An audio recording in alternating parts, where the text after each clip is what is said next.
appointment, there are none today, and presentation of petitions, there are none today. So that then sees us moving to item 7, the Performance Exceptions Report.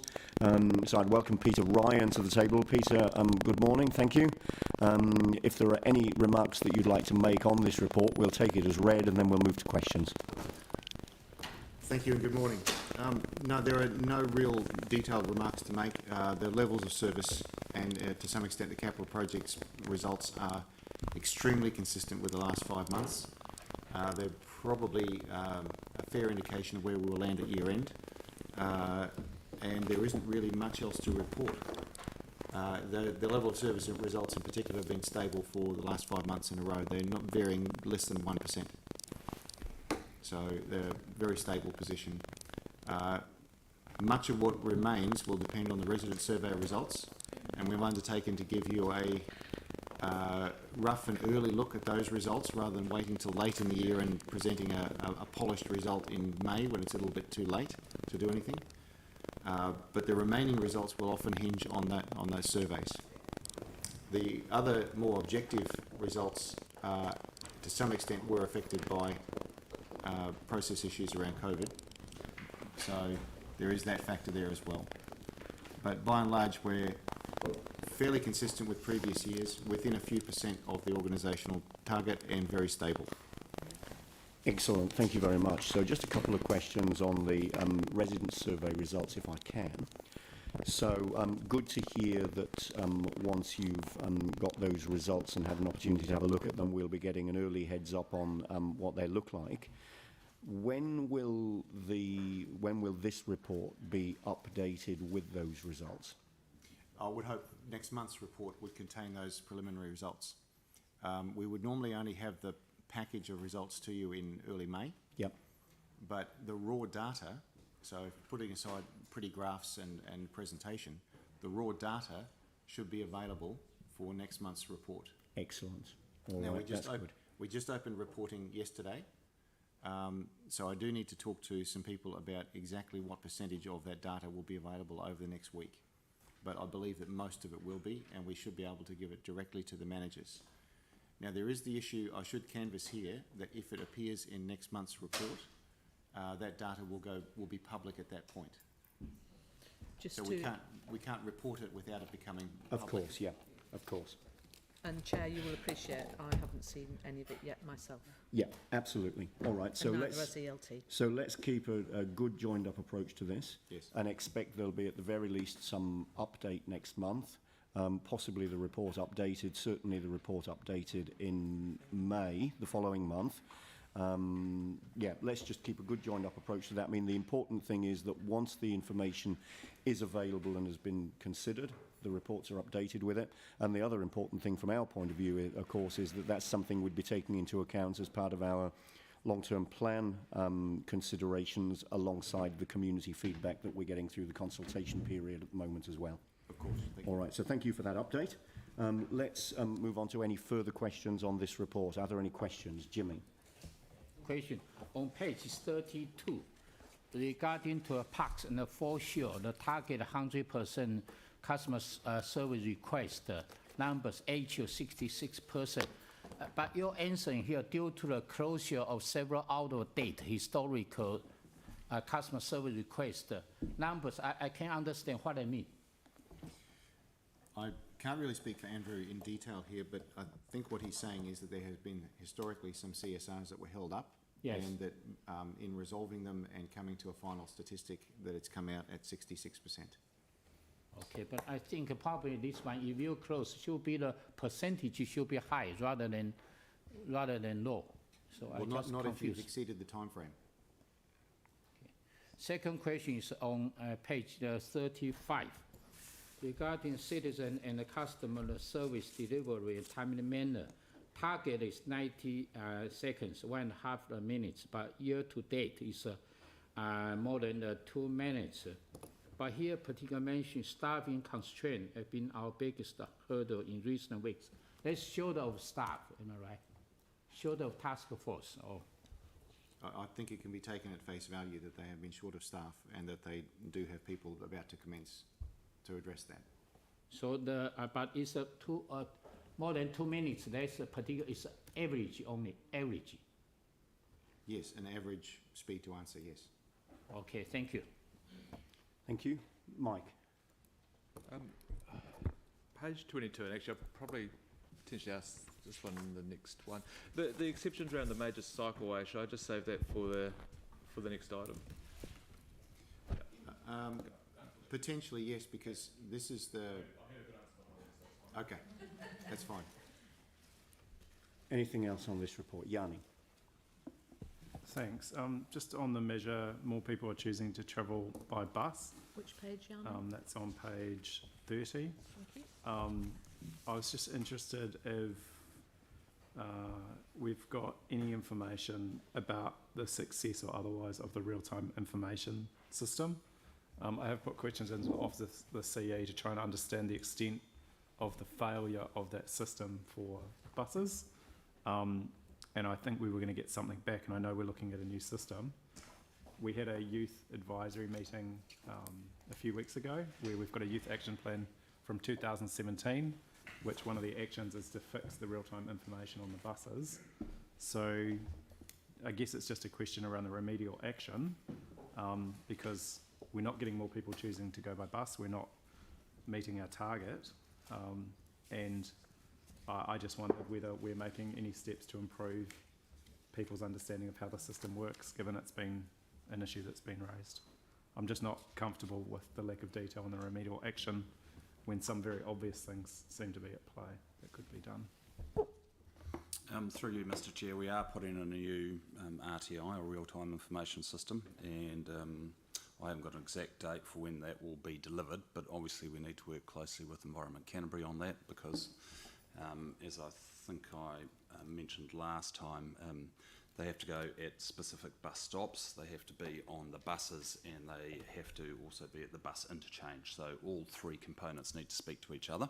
So we're in the middle of kind of rolling that out now, and I expect it certainly will be in this year, but I can't give an exact date on when that'll be done. Because the thing that people keep saying to me is, if the real-time information system is incorrect and inaccurate, it's a real deterrent. It would be better to turn it off and not have incorrect information being given for people so that they just wait for the bus. But is there any sort of understanding about the extent of the problem with the current real-time information system, and what steps are being taken to ensure that when people want to catch a bus, they can either find out by calling when it's coming, or they don't get the inaccurate information? Because it just, you know, I've had several people raise this concern with me, and I just am not clear like why our response would be to continue to use a system that's not working, if that's indeed the case. So it's not that the system is not working completely, but it certainly is past its use-by date, hence the reason why we're replacing it. But it is still preferable from our perspective to keep it going, because it does have benefits and it is important. But yeah, we admit it's not perfect, and hence the reason why it's been replaced. So to add to that, if we're in a replacement mode, when that is completed, it is clearly important that there is very good communication to the public to tell them that there is something new in place and that they can rely on the information that is there.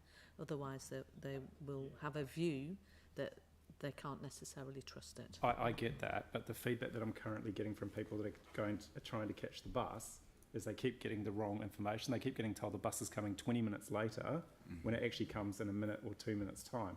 So we've improved the frequency along like Ferry Road, and yet the real-time information is still giving people very, very wrong information. But I don't know the extent of the problem, but what people are saying to me is they'd rather not be given incorrect information than you know, and then not just kind of expect the bus to come, than be told it's coming 20 minutes later to have it whiz past while they go do something else. In terms of the existing real-time information system, like I said, there is issues with it. It's not perfect, hence the reason why we are replacing it. But it's, in our view, the benefits of keeping it in place until we put the new system in outweigh the costs of having some of it not working as we'd like. Because that we can, like picking up on the Chief Executive's point, is there any communications that we can give to the community to help them understand that it's not working on areas where it's broken? Because I don't have any sense of the scale of the problem or where exactly it's not working versus where it is. The intention is to, once we roll out the new system, is to have we have a communications plan around that, and people will be made aware of it once it's implemented. But it's not as simple as simply saying some parts of it don't work as well as others. So it's I don't know whether that's possible to put something out there to say some parts of the system don't work. I would suggest that that's likely to result in miscommunication and misunderstanding of the system, and would probably cause more damage than it solves. Can we find out what the actual problem is with it, though? The actual problem is that the system has become redundant and needs replaced, and hence the reason why we're replacing it. I can't really say too much more than that. That's the reason why we're replacing it. It's not perfect. We've reported that it hasn't been perfect for a long period of time. We've sent numerous memos to councillors on it. So it's not news, and that's the reason why we're replacing it. And we've got funding in the LTP to do that. So you're anticipating it will be completed in this financial year? Maybe not this financial year, through you, Mr. Chair, but not too far after that, is my understanding. But I can't give you an exact date at the moment. But my understanding is it will be Q3. Can we get an update on that? I mean, clearly there's some urgency around it. I mean, Yanni's point about incorrect information being provided, I guess there's a question as to whether incorrect information is better than no information at all or not. The important thing is if we know there's a problem, there's funds on budget, or there will be funds on budget through the LTP to do it, that we prioritise this and get it done as soon as possible. And so just if we can get a memo around those timelines. And just to give some feedback, it seems like with the new scheduling, when the frequency was increased, that's what's created the problem. So, you know, we've got buses going, I think it's every 10 minutes up the main roads now. Okay. I mean, we've been told that we've got a system that isn't working And we'll replace it. and it needs to be replaced. What we need to know is when that replacement is going to happen. Okay. Further questions? Pauline. Got one.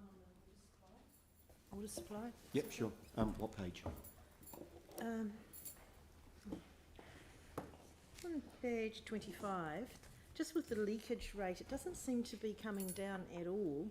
And we have, as far as I know, been putting in some remediation, for instance, prioritising the leakages and getting out there much quicker and getting on top of we've been told, getting on top of that leakage. So why isn't that figure changing?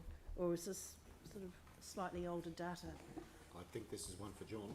Yeah, John, hi. It's not likely to change greatly for about 5 years, because we have a 5-year rolling program of doing leak detection throughout the city. So it's a difficult one, and we're not going to see an instantaneous response to our leakage rate with an instantaneous replacement of a pipe, because we don't measure pipe by pipe, we measure it zone by zone. So is it more a matter of data recording, or is it actual... Are you saying the leakage is being slowed, but the data's showing us it's not? We're saying that the renewal program will significantly improve the leakage rate. Yes. But the methodology we use to measure it doesn't reflect that instantaneously. Oh, that's a bit concerning, isn't it? Because it's still sitting... This is something that will hopefully be improved when we complete our smart water trial in the Rafiti area. Yeah. So we'll have bulk water meters and instantaneous measurements of flows, and that will give us a very good understanding of what leakage rates are in these areas once we've had that smart area, and we then roll it out throughout the rest of the city, depending on what the results of that are. Right. So when are you expecting that to be finished, that zone, or the smart Oh, meters? very good question. Yeah. It's part of our water reform package, so it's probably about a year away, and we're letting out tenders for the supply of that, the instrumentations with that very soon. So what you're saying is once you get the Rafiti trial done, you could transfer that expectation into another zone if you've done the same amount of We renewals? could do if the council chooses to fund that through the LTP. Right, okay. Thank you. Thanks, John. Thank you. Are there any further questions that people want to raise on this?